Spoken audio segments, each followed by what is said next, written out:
What would happen if you never saved money? Day 1. Congratulations, payday just hit. And you feel like the Wolf of Wall Street himself. Just the low-budget version. Your bank account has positive numbers, and that burns a hole in your hands. Saving? Please. That's for anxious people and ladies who keep yogurt containers. You live for today. You buy that $5 coffee that tastes like burnt cardboard. But hey, it has your name spelled wrong on the cup. You order food delivery because turning on the stove is for peasants. And you subscribe to that streaming service that only has documentaries about penguins. After all, you only live once, and money is just paper. Day 3.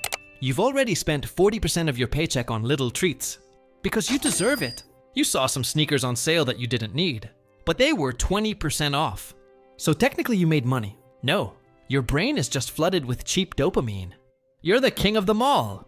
You ignore the savings button in your banking app, like it's a friend request from your ex. If the future shows up, it better bring its own money. Because yours already belongs to Jeff Bezos and the pizza delivery guy. Day 7. Your optimism is still high, even though your balance is starting to look a little anemic. You decide it's the perfect time to go out partying. You buy the first round because you're a neighborhood tycoon. You convince yourself that next month, for sure, you'll finally save something. But for now, that sushi with fake gold flakes isn't going to eat itself. Your financial cushion is literally just a mattress with rusty springs. But who cares? Tonight you dine like a king. Day 15. Mid-month arrives, and panic starts peeking through the window. Your bank account has less life than the Atacama Desert. Suddenly, you hear a weird noise in your car. It's a clack, clack that sounds like an expensive bill. You ignore it and turn up the radio.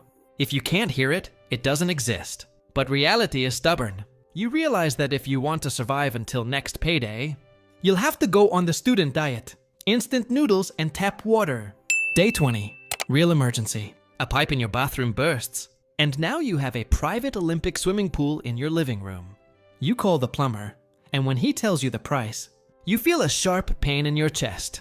It's not a heart attack, it's your lack of an emergency fund saying hello. Since you don't have a single dollar saved, you pull out the credit card.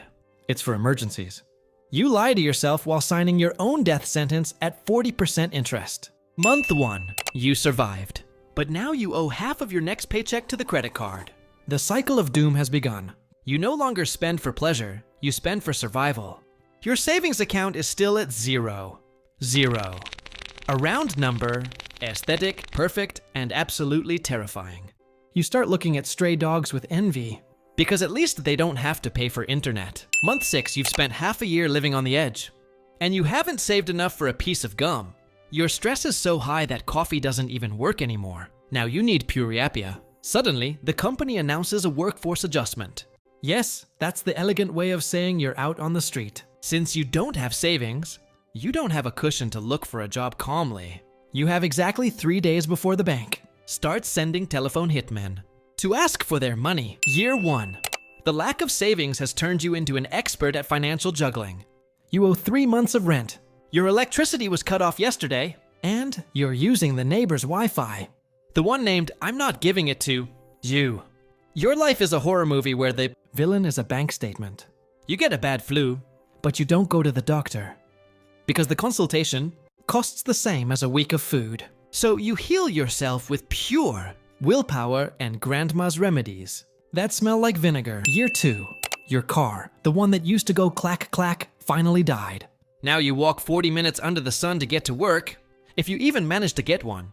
You see people your age buying houses or traveling, while you're just wondering how to stretch $10 until Friday. Envy eats you alive, but then you remember that 2 years ago, that iPhone Pro Max that doesn't even work anymore seemed like an excellent investment. Year 5.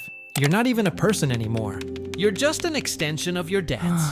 Not having savings forced you to accept any miserable job, with bosses who treat you like garbage. Because you know that if you quit, you starve.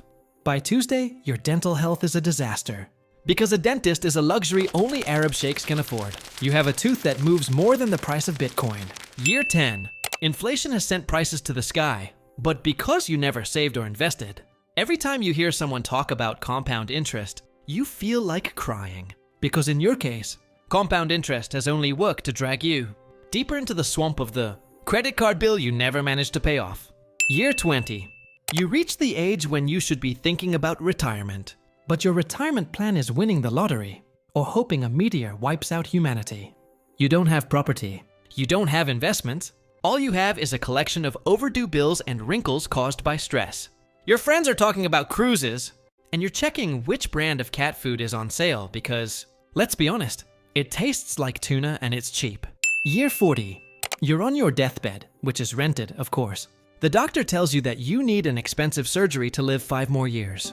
You check your bank account, and the balance is still the same loyal old friend it has always been.